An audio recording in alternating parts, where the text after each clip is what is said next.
Joining me live now for more on this in Canberra is former White House Chief of Staff and now Bondi Partners consultant Mick Mulvaney. Mick, lovely to see you. Good morning. I mean, a major shift in approach to Ukraine here. Yeah. It is, and I think you're going to see more of it, Holly. And good morning, by the way, from Canberra. What I think you're seeing is Donald Trump making a critical new sort of decision. And the decision he's making here is that he believes it to be in America's long-term best interest. I think he probably believes it's in Europe's long-term best interest as well, to be on good terms with Russia moving forward. Yes, they've invaded. Yes, it should be condemned. Yes, this is a problem. But I think Donald Trump is looking 20, 30, 40 years down the calendar, thinking to himself, we cannot be permanent enemies with Russia, and making additional condemnations now. For example, the UN would simply spoil that relationship moving forward. So I haven't talked to the president about this, but I know a little bit about how he thinks. And my guess is that's what's going through his head. Not just what happens today, but what happens 20 years from now as a result of what happens today. Yeah, I mean, we would all like to know exactly what's going on in his mind. But I mean, this exactly puts the US at the moment at odds with its long-time European allies at the moment, though, doesn't it? What happens to this relationship now? It's going to be fascinating to watch. It's going to be a challenge. There's no question. I don't think anybody would be surprised if I said the two gentlemen who were sitting there in the Oval Office on your previous video clip don't care for each other very well. I've seen the two of them interact. They are not close.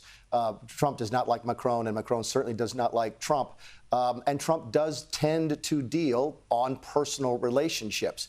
Ever since Britain left the EU, I think it's sort of soured Trump on his view towards Europe more broadly. He likes the United Kingdom a great deal, but doesn't really have a working partner in Europe since the Brits left. So, yeah, I think the tension will continue. Trump will continue to push them on making additional contributions to their own defense, spending additional money on defense. He'll use trade to sort of push that point. But it's going to be a fascinating next 4 years because, yeah, I think there's not a realignment, Holly. That's too strong of a word. But certainly I think the Trump administration is reviewing the relationship the United States has with Europe and as to whether or not Europe will be an equal partner going forward. Mick, interesting point you make there that they don't like each other. It seemed a pretty friendly, so to speak, press conference. Macron wants security guarantees. Do you think Trump will listen? I do. I've always thought, and I've traveled a good bit in Europe. I've talked on this topic now with folks for the last 2 or 3 years. Like, everybody knows how the war ends. It ends with Ukraine giving up some territory, including Crimea, which not nearly enough people talk about after the invasion in 2014. We sort of simply assume that that's a done thing. But in exchange for that Ukraine would get additional security guarantees. So I think that is the balance. That is the mix. That's where they will ultimately end up. How the negotiations get to that point, well, of course, no one can say. But yes, I think at the end of the day, there'll be a ceding of some territory in the Ukraine in exchange for closer ties to the West, not including a cession into NATO. I think that's probably a red line for the Russians. I mean, Mick, what do you make of all of this about the rare minerals? Trump, has argued that Ukraine should give the US something in return for the aid that it's given, essentially. But this suggests Ukraine's rare minerals. What do you make of that? Yeah, that's Trump, the deal maker. It's really what it does is turns a lot of the grants into loans and so forth. And you did see Macron interrupt Trump and try to clarify the record on Europe. Europe is doing loans, which is, I think, the point Trump was trying to make. They're also doing grants.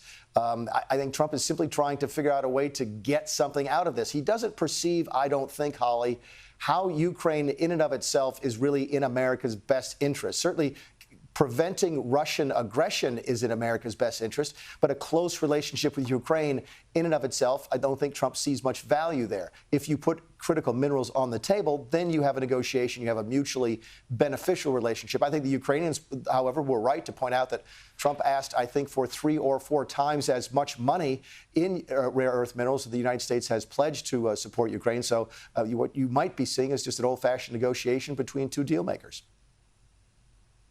Now, Mick, of course, Elon Musk is in our news cycle every day, just as much as Trump, almost. What's really going on here? What's your take on all of this? Yeah, there's two different discussions here, Holly. There's a discussion between the Trump team, or a battle, tension. Let's use that word. It's not a battle, and it's more than a discussion between the Trump team and the deep state. We're seeing a video this morning that someone at one of the government agencies put a very unflattering video of Donald Trump kissing Elon Musk's feet on the televisions at a federal agency. The deep state is real. Bureaucrats who work for the government, who hate Donald Trump, are real. And part of what you're seeing is the tension between the incoming Trump team and that deep deep state. The underlying, the larger, more interesting, I think, discussion is the tension between, in our government, the legislative branch and the executive branch. This goes all the way back to Thomas Jefferson. Presidents have always chafed at being told and required to spend money they don't want to spend. And that, which is, it's called the impoundment battle. I know that doesn't mean anything, but this tension between the two branches of government, co-equal branches of government under our constitutional system, is really what's the fundamental underpinning of this. Trump is pushing as hard as he can to expand executive authority and limit legislative authority. And when that happens, what you'll see is ultimately the Supreme Court will get involved, and we'll have a good long look at our Constitution about the interplay between the branches. Inevitably, the courts are going to get involved here. Mick, we have to leave things there for today. Always great to see you. Thanks so much. Thanks, Holly.